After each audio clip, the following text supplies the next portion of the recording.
Gracias por escuchar los podcasts de Radio Nacional. Acceda a todos los programas en rtv.es/a la carta. Espacio en Blanco. En Radio Nacional de España, con Miguel Blanco. Son las 3:06, 2:06 en las Islas Canarias. Vuelve el mundo de los misterios a Radio Nacional. Las gracias a todos por seguir ahí conectados en Radio 1, Radio 5, escuchando ahora en directo esta emisión. A todos los que nos descargáis en el podcast, haciendo que seamos, dicen, el programa más descargados de toda la radio aquí en la casa y en muchos otros. Y saludos a todos los que en diferentes partes del mundo estáis siguiendo en directo la radio online de Radio Nacional, el Espacio en Blanco. Gracias. 900-137-137 nuestro teléfono por si queréis participar. Estábamos hablando de sueños, Alejandro. Como te decía, os pido brevedad si puede ser. ¿Soñamos todas las noches aunque no nos acordemos? Soñamos todas las noches, aproximadamente 4 a 6 veces por noche durante aproximadamente 15 minutos. El problema es que el sueño normalmente se presenta bajo la... A ver, el sueño tiene un valor muy importante particularmente para la memoria, según algunos autores, porque nos ayuda a acomodar los recuerdos del día. Entonces la secuencia y la plasticidad cerebral que nos permite activar, digamos, el universo onírico, es el que justamente nos induce una serie de imágenes que son muy similares a diapositivas con diferentes escenas, ¿sí? Y el modo en que esas escenas se configuran es lo que nos va a permitir tener un sueño. Te voy a dar un ejemplo. Supongamos que la escena de un sueño forma parte de, o está compuesta por ejemplo, un murciélago, mi madre, un lago y la casa de la infancia, entre otras escenas. Entonces, yo puedo configurar un sueño en base a estas imágenes, en función del cual podría relatar el siguiente sueño. Mientras salía de la casa de mi infancia, iba a navegar por el lago y de repente observo un enorme monstruo en forma de murciélago con la cabeza de mi madre que viene y me ataca. ¿Sí? Entonces, ¿cuál sería la configuración de ese sueño? Claramente, ese sueño está representando una madre represora, ¿no? Con un contenido, digamos, negativo respecto a esa imagen. Pero si yo tuviera las mismas escenas y reconfigurara la escena del sueño, yo podría relatar otro tipo de sueño utilizando las mismas imágenes, diciendo que, por ejemplo, yo ingresaba a la casa de mi infancia, mi madre me abrazaba, mientras un conjunto de murciélagos intentaba atacarme, ¿sí? Entonces tenemos la imagen de una madre afectiva. O sea, los sueños cumplen el propósito de, como Sigmund Freud ya lo había señalado hace más de 120 años, cumple justamente el propósito de organizar la información de nuestra conciencia utilizando elementos del pasado en una atemporalidad o en una linealidad en donde el pasado, el presente y los deseos del futuro corren por la misma línea. Por eso los sueños son atemporales. Yeah. Por eso nuestros sueños colocan escenas de nuestra infancia junto con nuestros hijos que son totalmente extemporáneos y sin embargo, digamos, se alinean en función de lo cual estas escenas ocurren al mismo tiempo. Vale, Marcelo, en 2 minutos. ¿Soñamos en color o en blanco y negro? ¿O indistintamente? No, de forma indistinta. Sí tenemos que saber que cuando estamos soñando, durante la fase REM, se disparan las neuronas vinculadas con lo visual. Entonces aquí es por eso esta preponderancia de imágenes, de colores, de formas.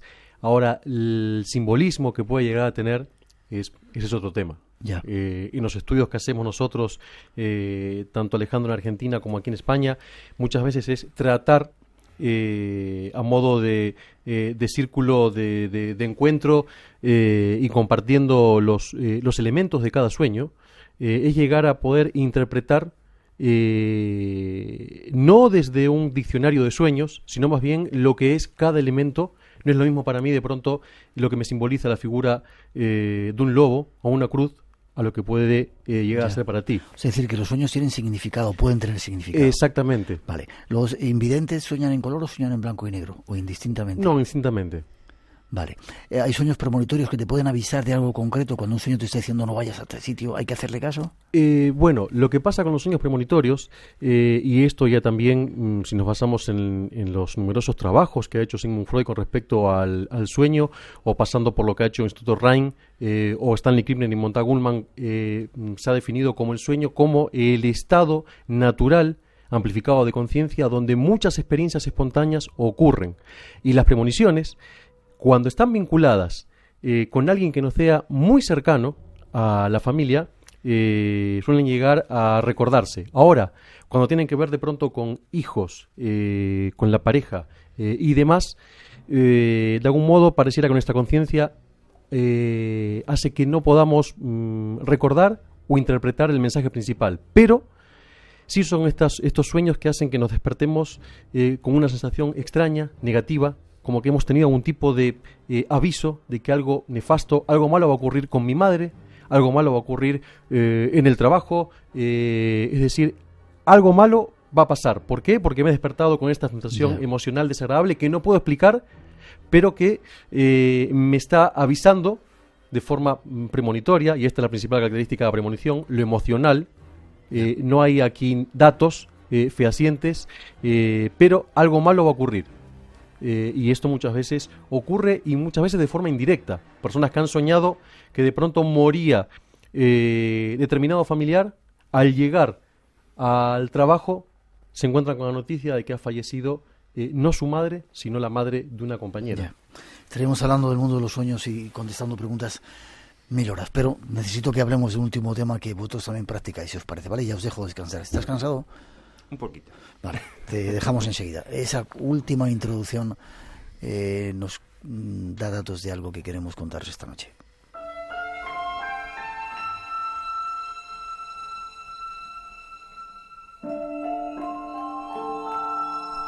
A lo largo de los próximos minutos vamos a penetrar en el universo de los espejos.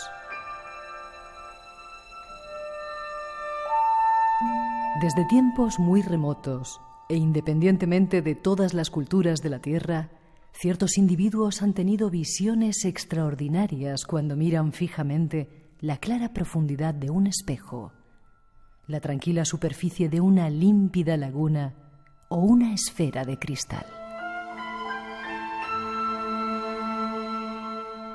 El observador del espejo tiene la sensación de que la visión aparece y se forma independientemente de su voluntad. La visión en el espejo se ha utilizado para la adivinación, para ver eventos que suceden en lugares lejanos, localizar objetos perdidos y para detectar criminales. Con el paso del tiempo, surgió la técnica de observación por los espejos denominada Psychomanteum, que fue desarrollada por el psiquiatra americano Raymond Moody y diseñada para facilitar encuentros con personas fallecidas. Según Moody, gracias a esta técnica, el 50% de los participantes tuvieron un encuentro con una persona amada. Moody condujo a sus pacientes por un proceso de rememoración y orientación combinado con la observación en el espejo, y los participantes creyeron haber tenido un encuentro con un ser querido. Las experiencias más comunes son sensación de presencia. En ocasiones, las visiones del otro lado de la ventana parecen proyectarse dentro del mismo Psychomanteum, a menudo descritas como más allá de lo real, como más real que la realidad misma. Conozcamos algo más de esta técnica para entrar en el más allá. ¿Cómo se dice? ¿Psychomanteum o Psychomanteum? Psychomanteum o psicomanteo. Vale. ¿Trabajáis con él? Es una técnica desarrollada por Raymond Moody. Nos contó algo cuando estuvo aquí en España. Sí. Nosotros en el Instituto de Psicología Paranormal en Argentina y próximamente aquí en España también creamos una cámara especialmente diseñada, aislada, electroacústicamente. En principio esta es una cámara oscura en donde el participante se recuesta muy cómodamente en una camilla reclinable y un espejo en ángulo apunta en esta habitación oscura, muy débilmente iluminada, y a través de un proceso de rememoración, justamente, utilizando fotografías de las personas que, digamos, el participante quiere contactar de alguna manera, De esta forma, bueno, se induce la técnica y yo diría, 50-60% de los casos, las personas llegan a tener un encuentro vívido con la persona que ha fallecido. Pero, Miguel, nuestra gran pregunta es, ¿se trata de una simple alucinación, el producto de la imaginación, el deseo de un duelo no elaborado, o realmente hay un encuentro espiritual de una naturaleza que escapa a nuestra comprensión? ¿Y tú qué dices? Es una pregunta muy difícil de responder. ¿Tú cuando estás allí estás con el paciente también? Sí, a veces sí. ¿Y tú ves las imágenes que él percibe o no? En absoluto. Jamás he tenido la posibilidad de ver nada. Uh-huh. No. Pero sí es cierto que el paciente experimenta emociones, sentimientos, visiones que luego comparte conmigo en un diálogo silencioso, mental si se quiere, en donde en ocasiones, por supuesto, la experiencia es extremadamente movilizante. Es curioso, Marcelo, porque como hemos visto en esa introducción, el tema de los espejos es desde muy antiguo utilizado para tratar de entrar más allá, ¿no? Sí, incluso encontramos en muchos relatos y cuentos infantiles de que los espejos ya han sido objeto de consulta de decisiones, objetos oraculares. Obviamente Moody se basó en Grecia y en los oráculos, justamente en donde la persona, luego de estar atravesando por días un recorrido casi laberíntico, llegaba a un estado muy particular a nivel emocional y psicológico frente a esta fuente que seguramente tenía algún tipo de líquido, tanto como aceite o algo similar, donde la misma persona, aquí no había una pitonisa, sino que la misma persona interpretaba y veía de algún modo lo que quería ver e interpretaba realmente lo que ajustaba a sus emociones y deseos. Pero encontramos antecedentes con los espejos, en el caso de John Dee, con el famoso espejo negro que está exhibido en el British Museum, ha logrado él contactar, según sus escritos y demás, con entidades que por momentos parecían angelicales, por momentos parecían de una naturaleza más dudosa. Ha escrito lenguajes, los lenguajes enoquianos y demás. En fin, los espejos han sido siempre un objeto muy ordinario, muy común, pero a la vez muy atrapantes y expectantes. ¿Quién mira a quién? ¿Quién mira a quién? Brevemente, antes de escuchar una cosita y despediros, ¿qué porcentaje de gente decías que tiene esa sensación de comunicación y resultan aliviados cuando teóricamente conectan con ese familiar fallecido con el que querían conectar? La sesión de Psychomantium toma dos momentos. Un momento de entrevista, en donde yo evalúo las características psicológicas del participante, y a veces en el proceso los participantes no desean realizar la experiencia Psychomantium porque sienten que el diálogo les ha permitido, o la terapia cara a cara los ha ayudado de alguna manera. Quienes se animan finalmente a realizar la experiencia, no todos, por supuesto, tienen experiencias de encuentro, pero sí hay, por ejemplo, sensación de presencia, la percepción de luces, sombras, etcétera. La experiencia no es atemorizante, a pesar de que muchos pueden llegar a tener miedo de la idea de que un fantasma, espíritu, etcétera, atraviese el umbral o se pueda ser visto en el espejo. Las personas, por supuesto, muchas veces hacen una oración o hacen algún tipo de ritual psicológico para evitar justamente que se produzca algún fenómeno indeseable, pero en términos generales, el 50% de las personas que pasan por la experiencia Psychomantium tienen o logran llegar a tener algún tipo de experiencia de encuentro con algún ser querido fallecido, y sobre todo, particularmente, es muy útil para personas que atraviesan lo que nosotros en psicología llamamos el duelo patológico, que es la imposibilidad de elaborar después de un periodo de tiempo el duelo de una manera suficientemente satisfactoria como para poder superar y no sucumbir a la depresión, ¿verdad? Déjame que escuchemos una cosa de los espejos antes de marcharme y pediros datos, porque mucha gente está pidiendo ya cómo puede conectar con vosotros. Escuchad. Harry, ¿crees que este espejo muestra el futuro? No puede ser. Mis padres han muerto. Veo que, al igual que muchos antes que tú, has descubierto las delicias del espejo de Oesed. Confío, por tanto, en que seas consciente de su utilidad. Déjame darte una pista. El más feliz de la Tierra se miraría en ese espejo y se vería solo a sí mismo, tal y como es. Entonces nos muestra lo que deseamos, sea lo que sea. Sí y no. Nos muestra, ni más ni menos, que los más profundos y desesperados deseos de nuestro corazón. Por eso tú, Harry, que no has conocido a tu familia, los ves ahora aquí a tu lado. Pero recuerda esto, Harry. Este espejo no nos entregará conocimiento o verdad. Harry Potter y la piedra filosofal era para dar un poco un toque de que ese tema de los espejos está utilizado desde hace mucho tiempo, ¿verdad? Sí, sí, como decíamos, lo encontramos, bueno, o las costumbres, no sé en España, yo creo que sí, antiguamente cuando fallecía en casa alguien... Tapaban el espejo. Exactamente.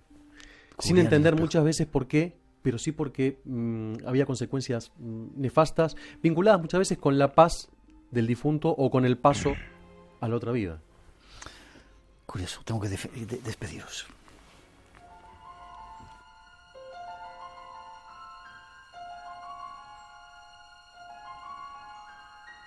Alejandro, ha sido un placer que hayas estado en el programa. Espero que hayas disfrutado estar aquí con nosotros, a pesar de que estás cansadito. No, me resultó magnífica la experiencia. Espero retornar a España y, por supuesto, volver a tener este encuentro tan agradable con una persona tan cálida y maravillosa como eres. Te agradezco muchísimo esta experiencia y sobre todo tener la posibilidad junto a Marcelo de poder participar de esta serie de conferencias, actividades, seminarios que hemos organizado aquí. He tenido una actividad maratónica en Madrid con estas conferencias, gracias a la gestión de estos dos grandes amigos, particularmente de Manuel Berrocal-Muela, presidente de la Sociedad Española de Parapsicología, con quien tengo una amistad de casi 30 años y que me ha abierto las puertas de la asociación y de todo el enorme núcleo de amigos y colaboradores con quienes he tenido siempre un contacto. Ahora, gracias a Internet, mucho más frecuente que lo que antes era la correspondencia postal, pero que sin duda alguna ha sido una experiencia maravillosa que llevo en mi corazón y que, por supuesto, voy a escribir.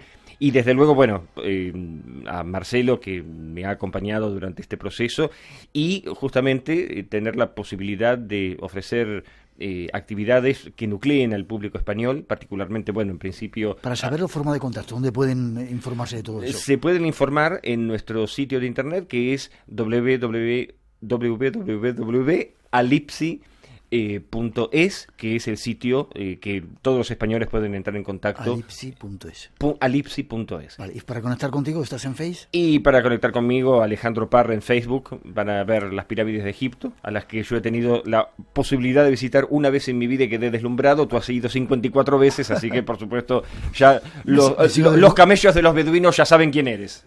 Me conocen algunos, pero las pirámides me siguen dejando alucinado. ¿Forma de contacto contigo, Marcelo, aquí en España? Bueno, a través de Facebook, Marcelo Eremián, a través de nuestra página web, como decía Alejandro, alipsi.es, y bueno, estamos trabajando constantemente con todo tipo de público, creyente en lo paranormal, no creyente, es decir, valoramos mucho el intercambio de opinión. Y ante todo, agradecer la generosidad que has tenido en lo particular conmigo, en brindarme este espacio, muy agradecido, muy honrado, tanto a ti como a Alejandro, como a Manuel Berrocal, muy agradecido y muy generosos, muy generosos.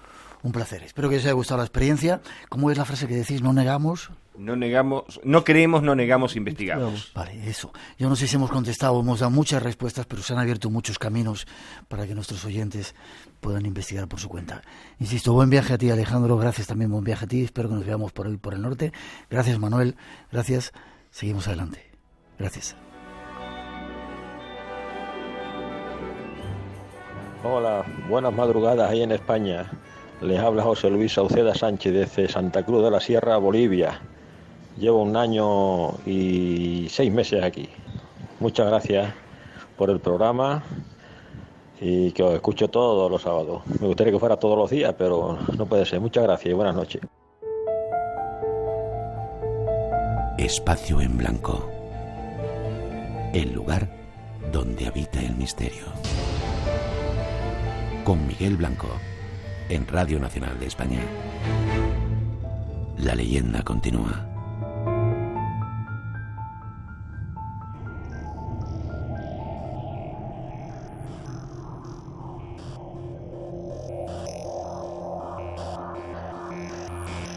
Esta musiquita nos lleva hacia mundos más allá para daros información de ese próximo congreso que estamos apoyando desde aquí, el próximo mes de mayo en Murcia.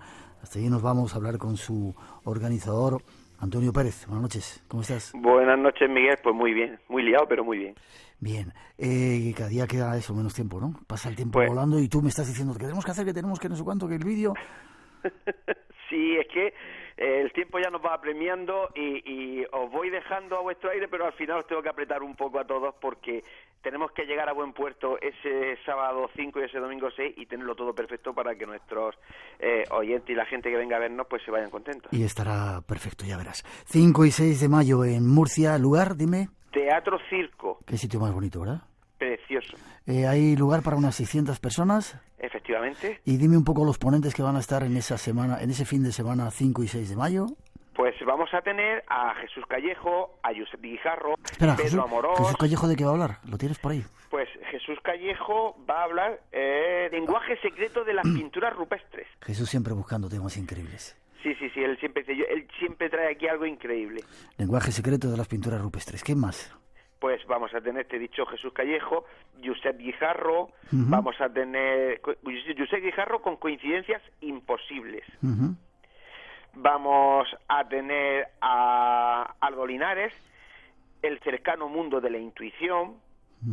Vamos a tener a Javier Arriés. Pero Aldo Linares es ese medium psíquico, no sé cómo llamarlo, dotado, que sale mucho en programas de televisión últimamente, que nos deja sorprendidos, que cuando viene aquí no hace más al programa, no hace más que descubrir que hay un niño jugando con una pelota.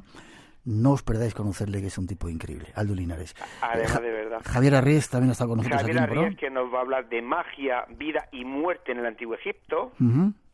Luego vamos a tener también a Pedro Amorós, psicofonías, voces del más allá. Y vamos a tener también a Jerónimo Tristante, que nos va a hablar de la bestia de Yevandau, una hipótesis zoológica. Sabéis que Jerónimo es un gran escritor y todo este tipo de historias le encantan. Y vamos a tener un reto. Usted, señor Miguel Blanco, y yo, que estaré cerca, a ver cómo aguanta usted hora y media en un interrogatorio de tanta gente que va a tener delante preguntándole 1000 cosas. Bueno, ya sabes que... Bueno, ahí estaremos.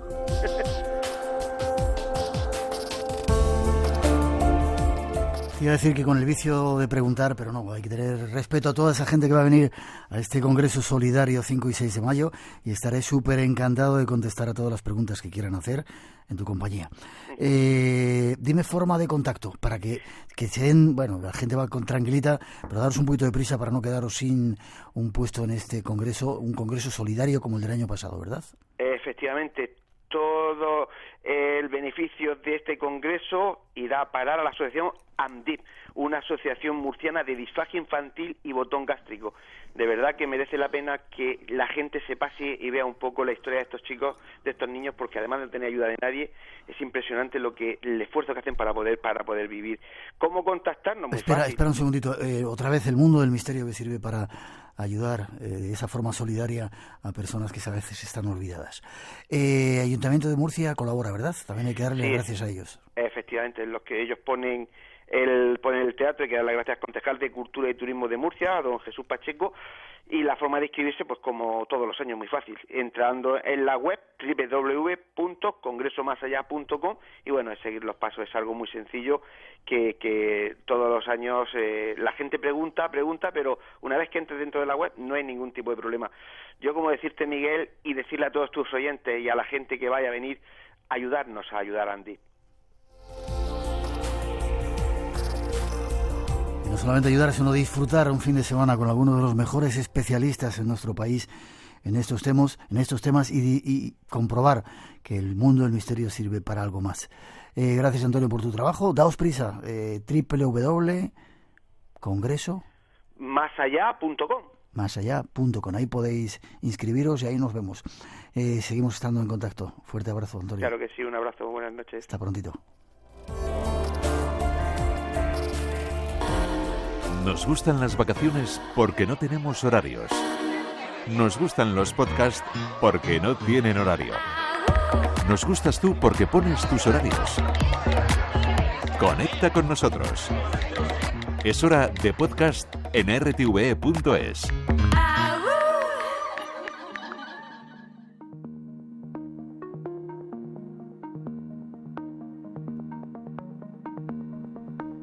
Tres y media, 2:30 en las Islas Canarias. Seguimos en directo aquí, en esta segunda hora del Espacio en Blanco, en Radio Nacional.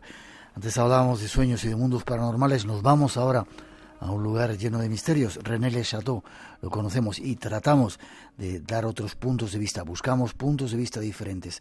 Allí dicen que hay bastantes misterios. Nuestro próximo invitado nos lleva hasta allí, quizá para darnos otras ideas. Escuchar.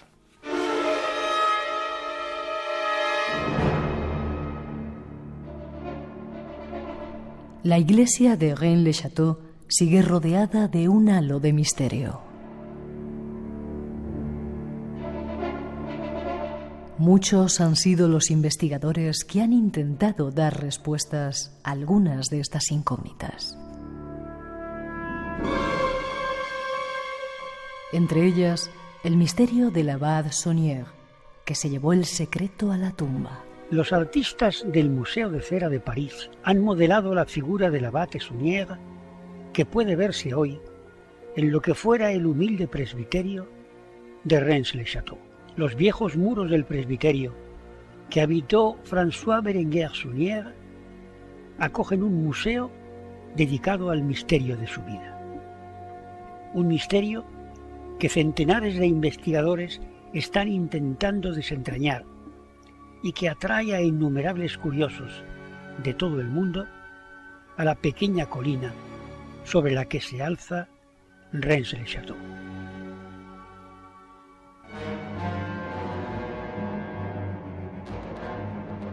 Rennes-le-Château. Viajemos hasta allí para conocer algo más de sus enigmas.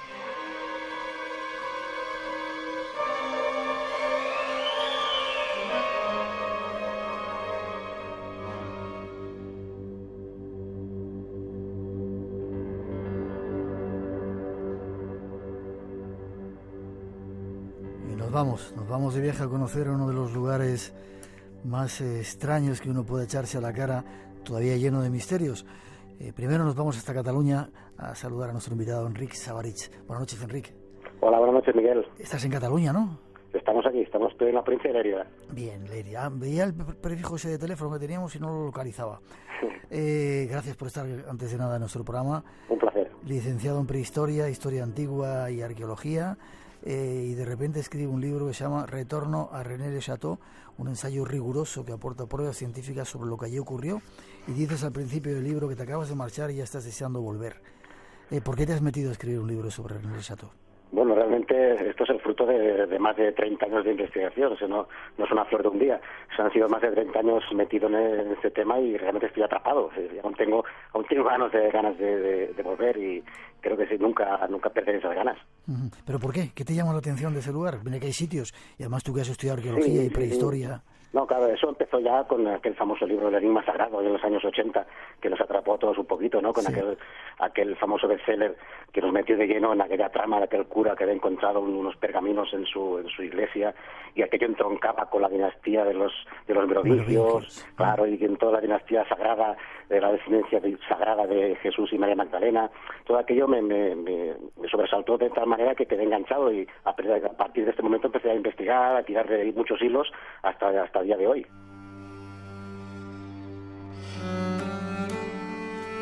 Pues si te parece, comenzamos viaje, ¿te parece? Perfecto, vamos allá. Situamos, para la gente que no sepa dónde está Rennes-le-Château, y te decía micrófono cerrado que las ganas que tengo yo de ir a Rennes-le-Château, y comentaba que fui un invierno, me quedé en Carcassonne, tenía 10 días para conocer toda esa zona de los cátaros, que tengo unas ganas tremendas. Cayó una nevada tan grande que no pude sacar el coche del castillo del centro de Carcassonne y no lo pude ver, o sea que tengo una asignatura pendiente y quiero verlo desde tus ojos. ¿Dónde está situado? Pues sí, fue una lástima porque lo tenías ahí a un tiro de piedra, está cerquita de Carcassonne, en pleno Aude francés, en Pirineo francés, y en plena zona de los castillos cátaros, por excelencia. Ahí se puede hacer una perfecta ruta visitando los castillos de Montsegur, de Pertús, Puilarens, donde se desarrolló la gran tragedia cátara, la vigense, ¿no? Entonces aquello es un lugar mágico por excelencia, y cómo no, la visita obligada siempre es subir a la colina, a Rennes-le-Château, porque allí encontramos, bueno, misterios, y encontramos también muchas mentiras, lo que yo digo en mi libro, ¿no? Que no todos son verdades. Entonces hay que escrutar un poco la documentación que nos dejó la Besonier para saber un poco cuál fue el verdadero misterio que se esconde ahí. Vale, vamos a ver si intentamos hoy, esta noche, que nos lo cuentes. Rennes-le-Château suena un poco a templarios, Santo Grial, cátaros, ¿no? Una mezcla de cosas raras. Bueno, suena por lo que te comentaba, porque nos vendieron esa historia en los años 80, Lincoln y compañía, con su enigma sagrado, que ellos tiraron de un hilo que era un mito, una Belle Histoire que nos contaba que ese sacerdote había encontrado lo que te comentaba antes, esa descendencia sagrada, ese Pierre Plantard, que fue el que fue sembrando ese mito con sus dossiers secretos en la Biblioteca Nacional de Francia, en el cual nos narraba esa historia que empezó siendo una historia de un tesoro. En principio no tenemos que perder de vista que Saunier había encontrado presumiblemente un gran tesoro, una gran fortuna, el tesoro de Blanca de Castilla, decía Noel Corbu, que fue el heredero, digamos, de todo el domain de Saunier. Pero ese tesoro luego fue transformándose en algo más espiritual. En manos de Pierre Plantard todo pasó a ser esa dinastía sagrada, que luego, si escarbamos los documentos, vemos que tampoco es tan sagrado todo lo que nos parece, ¿no? Entonces, la documentación nos dice muchas cosas y nos cuenta una historia muy distinta a la que nos han contado.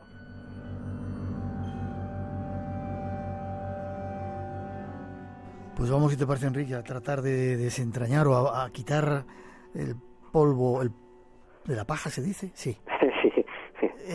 Porque es un pueblo misterioso, Rennes-le-Château. Quizá por esa historia del abad que de repente parece ser que encuentra algo que le hace supermillonario o rico y le hace construir montones de cosas en el pueblo. Claro, el rumor de un cura que encuentra un gran tesoro ya llama mucho la atención. Un cura que lleva un tren de vida impropio de un sacerdote, que se construye una gran villa palaciega, Villa Betania, se construye una gran torre, la Torre Magdala, que es un icono de Rennes-le-Château, donde ubica su biblioteca, hace unos gastos tremendos, hace fiestas, tiene su criada que la viste con ropas parisinas, lleva un tren de vida impropio de un sacerdote. Entonces eso sobresalta ese gran tesoro que encontró.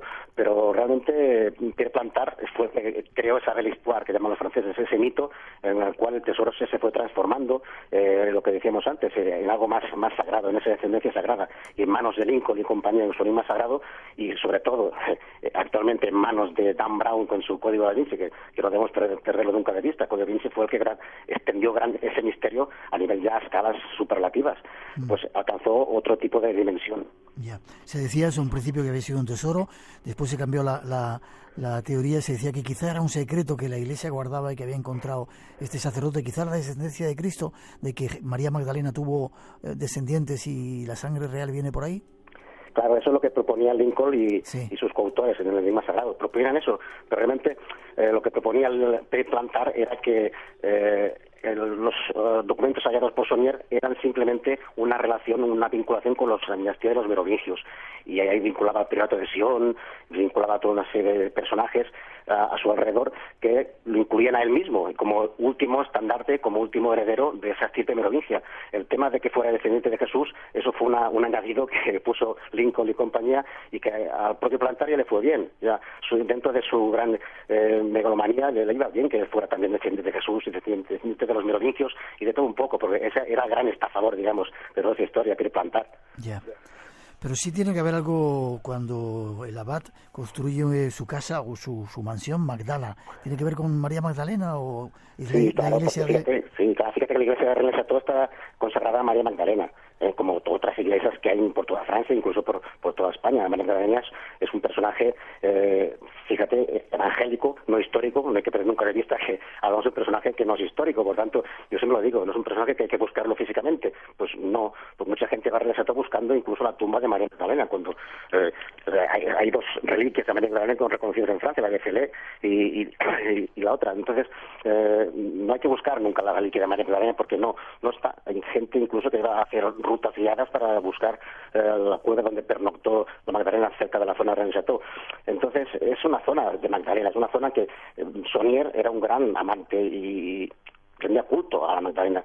De ahí a pensar que había encontrado algo relacionado con ella, dista mucho. Entonces Pierre Plantard aprovechó toda esa circunstancia para crear su mitología y su vinculación con los merovingios y con la Magdalena. Ya, sí, que la primera aclaración es que María Magdalena no es un personaje histórico. No, claro, para mí no, porque hay que verlo siempre. Fíjate que aparece en los evangelios y simplemente como un protagonista importante, sí, pero simplemente anodino, tiene su propia importancia. Tiene mucho más importancia los evangelios gnósticos. Fíjate que los gnósticos hablan mucho más de María Magdalena y su vinculación casi conyugal con Jesucristo. Pero fíjate que los evangelios gnósticos siempre hay que tomarlos de manera simbólica. Nunca un evangelio gnóstico hay que tomarlo de manera literal. Por tanto, estamos hablando de simbolismo. Los gnósticos eran simbólicos al 100%, nada era literal. Entonces, claro, hay que tomarlo siempre todo con pinzas y buscar siempre restos de Magdalenas, incluso de Jesucristo. Hay gente investigadores que buscan la tumba de Jesucristo y dicen que la han hallado cerca de Relais-Château.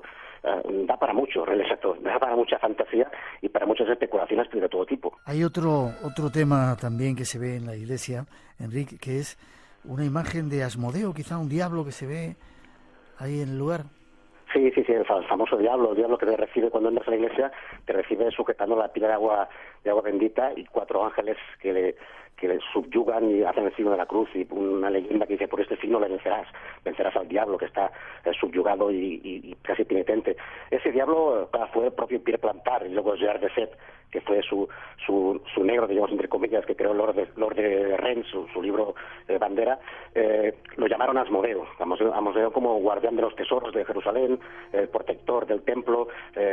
Cuando el propio Saunier nunca dijo que fuera Asmodeo. Tenemos la documentación de Saunier, la factura de compra, él dice que es un diable avec Benitier, es un diablo con el Benitier. Entonces es un simple diablo.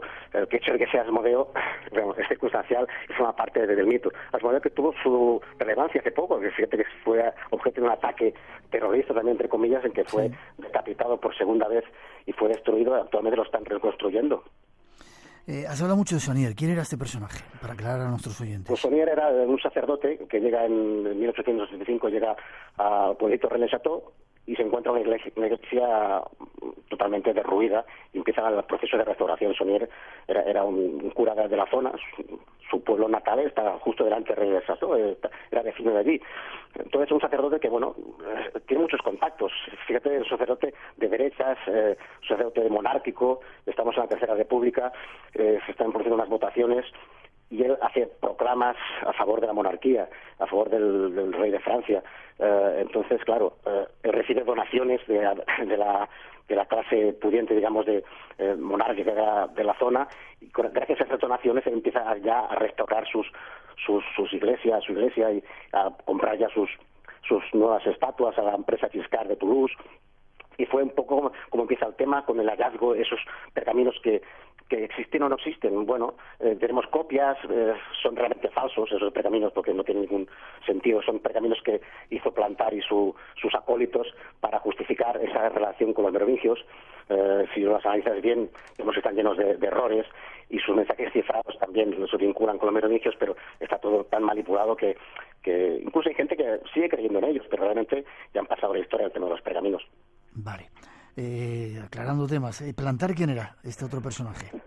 Plantard fue el gran estafado, como decían, de esta historia, un personaje que no se sabe muy bien por qué, puso sus ojos en el tema de Relais-Château, lo leyó en la prensa local y decidió crear un mito a su alrededor. Empezó a publicar en la Biblioteca Nacional Francesa una especie de dossiers, que eran pequeños documentos grapados y fotocopiados, que los iba colocando entre los libros de la Biblioteca Francesa y iba intoxicando el tema, con la vista y con el objeto de que tiempo después otros escritores vieran que esa documentación era real, que estaba en la biblioteca. Entonces él vinculaba todo el tema al tema de los merovingios. Claramente él quería, lo que te comentaba antes, quería relacionar todo ese asunto, todos esos hallazgos extraños hechos por Saunier y otros curas de la zona en el tema de los merovingios y esa descendencia sagrada, cosa que al final engañó a unos cuantos, pero no a todos. A los que hemos conseguido buscar en la documentación real de Saunier hemos visto que esa historia va por otro lado y que no nos habla de merovingios, nos habla de otro tema,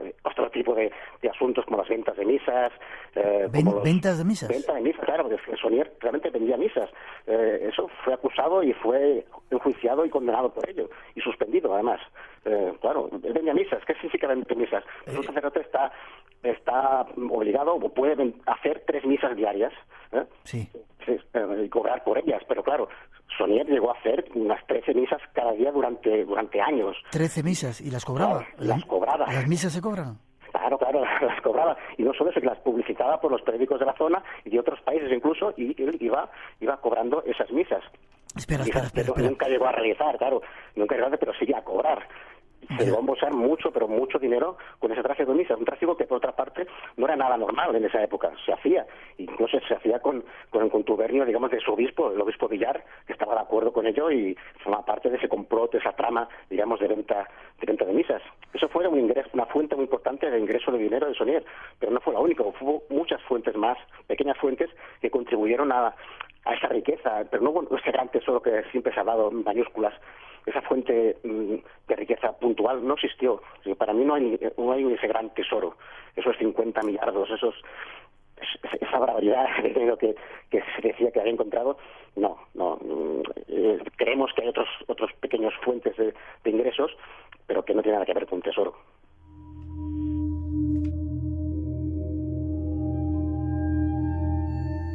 Desmitificando la leyenda de René Lestat, aportando datos diferentes.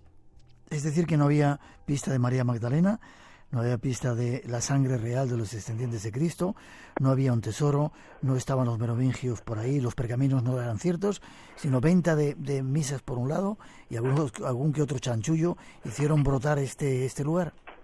Claro, yo siento mucho, yo fui el primero en sentirlo, en los que investigamos el tema, fuimos los primeros en sentir el tema que nos dejó un poco así hundidos en la miseria del misterio. Ya no es tanto como lo que parecía, ¿no? Si no hay merovingios, no hay Magdalenas, nada, entonces no hay ni tesoros, entonces ¿qué nos queda de René Lestat? No, nos queda poquita cosa, pero bueno, siempre hay misterios y realmente siempre nos queda algo. Por ejemplo, el tema de la cripta. Sabes que debajo de la iglesia de René Lestat hay una cripta, una tumba al menos eso nos dicen los documentos. Sí. Los documentos del siglo XVI nos dicen que debajo están enterrados los señores de Rennes, los señores de la zona. Sabemos que está, pero como no se puede excavar en este pueblo, que es el famoso cartelito que hay en la entrada... Está prohibido, ¿no? Estaba prohibido. Un cura, el alcalde del pueblo en el año 65 prohibió toda excavación, porque aquello se había convertido en un verdadero festival de pico y pala, incluso con dinamita. La gente iba a reventar todo el pueblo, hasta que el alcalde dijo, hasta aquí hemos llegado, y lo paró. Porque no se puede excavar, entonces, pero sí se pueden hacer prospecciones. Se han realizado algunas prospecciones con georradar, y se ha visto que sí, que hay unas cavidades debajo de la iglesia. Por otro lado, no es extraño que haya una cripta o una tumba, en todo caso, debajo de una iglesia de esa época. Por tanto, está allí. ¿Por qué no se ha abierto esa tumba? Bueno, no ha habido un proyecto con cara y ojos serio de excavación, y tampoco no les interesa demasiado que se destape lo que pueda haber ahí debajo, que yo personalmente no creo que pueda haber nada. 2 o 3 sarcófagos, sí, nada más. Sí. Si Sonier accedió a la tumba y encontró algún pequeño tesorito, es posible, pero repito, no encontró ningún gran tesoro superlativo que le cambie su vida. No, eso no. Ese es uno de los misterios, el tema de la cripta. El poder entrar en la cripta sería un gran motivo ya para seguir investigando y saber un poco por qué. Otro misterio, ¿por qué la iglesia de René Lestat se llama María Magdalena? Nunca, no se llamó así desde un principio. Fíjate que en el siglo XIII, XIV, incluso XV, se llamaba la iglesia de Santa María, de la Virgen María. Llega un momento en que se cambia de advocación. ¿Por qué? Continúa siendo un misterio. ¿Por qué se cambia de advocación a una iglesia?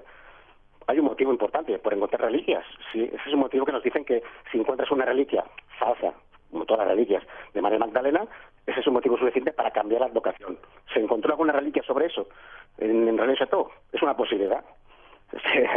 Seguimos investigando sobre estas cosas, pero el misterio actualmente pasa por ese lado. No pasa ya ni por merovingios, ni pasa por dinastías sagradas, ni por Marías Magdalenas en plan así simbólicos, y pasa por temas concretos y pasa por la documentación que hemos hallado y que hemos visto que el tema es mucho más mundano. Es un cura que le gustaba vivir bien, un bon vivant que se dedicó a vivir la vida y a disponer de dinero y a conseguir dinero hasta debajo de las piedras.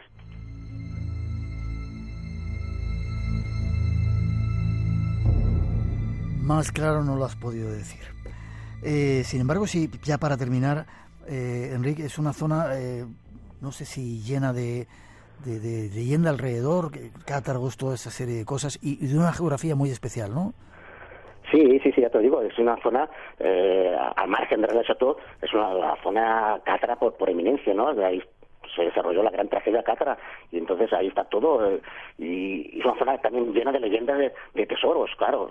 Fíjate lo listo que fue también el inventor, digamos, Corbu, cuando dijo que hay un gran tesoro, porque en esa zona hay muchas leyendas de tesoros, pero no dejan de ser leyendas. Entonces, de la leyenda a la realidad hay un gran paso.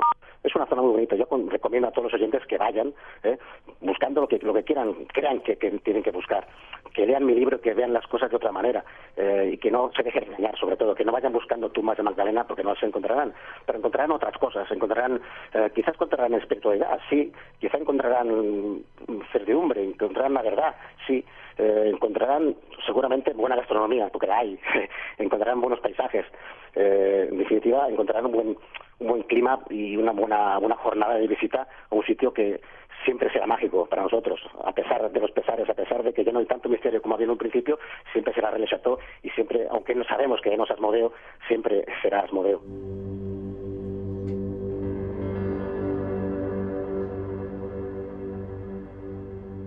Enrique Sabarís nos llevó esta noche a Rennes-le-Château, nos retornó a Rennes-le-Château quitando alguno de esos apéndices que tenía de misterio. ¿Forma de contacto contigo, Enrique, si alguien quiere saber algo más?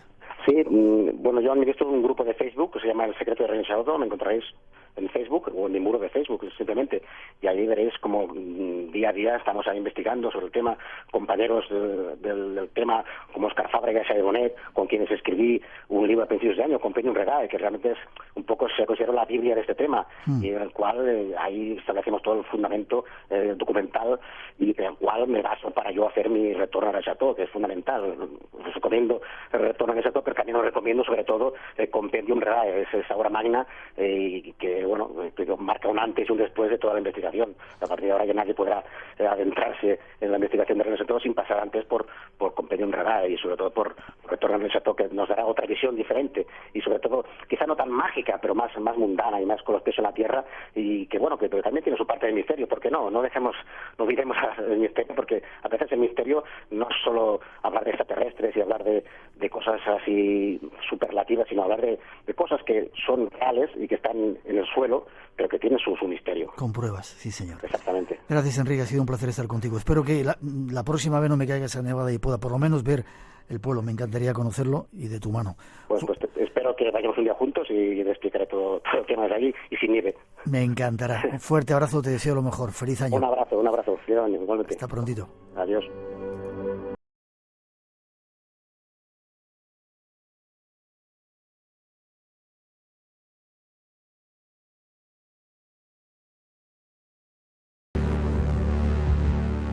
Buscamos respuestas a los misterios de los hombres y las mujeres del siglo XXI. Espacio en Blanco. El misterio te espera de 2 a 4 de la madrugada, del sábado al domingo, con Miguel Blanco, en Radio Nacional.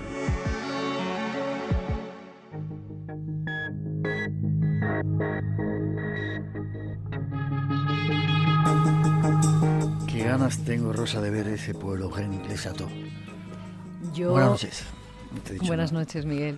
Pues mira, yo ese pueblo lo visité no hace mucho. ¿Ah, sí? Sí. Yo ahí contaba, se lo decía a nuestro invitado, fui a verlo, tenía 10 días porque estaba deseando, fui a Carcassonne, cayó una nevada tan tremenda que nos quedamos incomunicados y no pude salir en los 10 días de allí. Y no he podido ir todavía. Pero eso que acabas de decir en esa cuñita que hemos puesto, buscamos respuestas a los misterios de los hombres y las mujeres del siglo XXI, es un poco lo que estamos tratando, ¿no? Por eso contamos con invitados como ese que ha venido, que da otra visión diferente de lo que ocurre en Rennes-le-Château. Sí, además nuestros oyentes lo perciben, ¿no? Y nos lo hacen saber, nos llaman por teléfono y nos muestran muchos de ellos su perplejidad, porque pues son muchos los oyentes que quieren creer por encima de todo y que se aferran a la interpretación, pues bueno, de la existencia, la posibilidad, ¿no? Y ahí se abrazan, y este tipo de, claro, invitados que hemos tenido, de ¿no? invitados que aportan, bueno, pues otras Otro interpretaciones, no se cierran, evidentemente, no se cierran a nada, pero ofrecen otras respuestas, bueno, pues generan cierta inquietud en una parte de los oyentes, Pero no en toda. tenemos que dar todos los puntos de vista. Nosotros como periodistas es nuestra labor, ¿no? Y no dar creencias así que no tienen un sustento importante detrás. Pues sí, es interesante y hay que, al final, pues la opinión hay que formársela desde uno mismo. Nosotros lo que hacemos es aportar y servir una bandeja. Abrir puertas. Con lo que se está estudiando. Y de cualquier forma, el tema hemos tenido muchas historias, muchas llamadas, muchísimas llamadas, y desde aquí quiero pedir disculpas porque pues no hemos podido atender a la gran mayoría, porque nos querían contar precisamente eso, ¿no? Sus experiencias, sus historias. Muchas ECM, Miguel.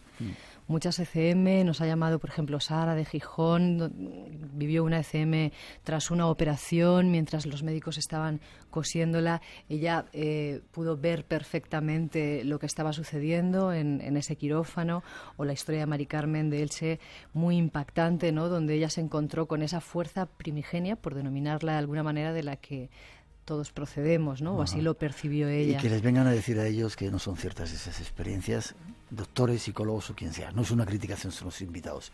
Ganadores, que nos vamos. Pues tenemos 3 ganadores del Facebook, que son Isian García, David Díaz y María Antonia Galán. Y 2 personas que nos han llamado por teléfono, una desde Albacete, José Gabriel Pérez, y otra desde Segovia, Pepa Vicente Alonso. A los 5, enhorabuena, escribiéndonos un correo electrónico a espacionblanco@rtv.es y mandándonos vuestra dirección postal.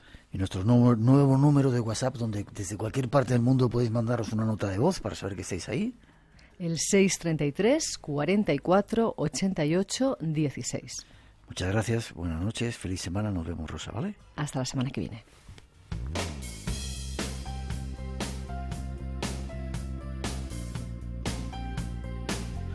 Y nosotros terminamos por hoy con la recomendación de que sigáis en esta sintonía escuchando los programas de nuestros compañeros. Nos vamos a abrigarse, que dicen que vuelve de nuevo el invierno en estos días. Y si queréis más misterios, en 7 días, aquí, en tu casa, en la de la radio, el espacio en blanco con 2 horas para introducirse por esos universos que nos gustan.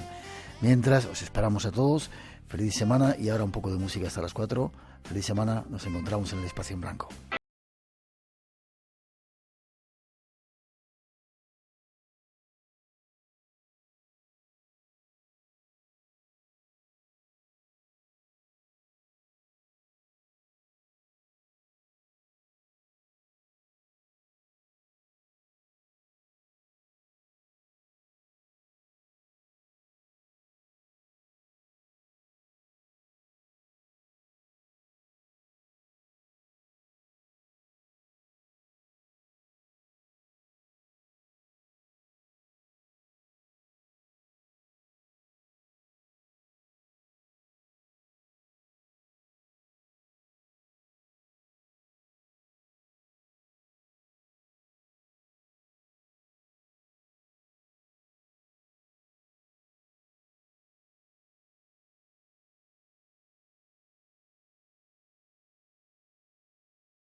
Terminamos. Recuerda que tienes una cita con el misterio. Aquí en Radio Nacional. Será dentro de 7 días en el espacio en blanco. Hasta entonces, feliz semana.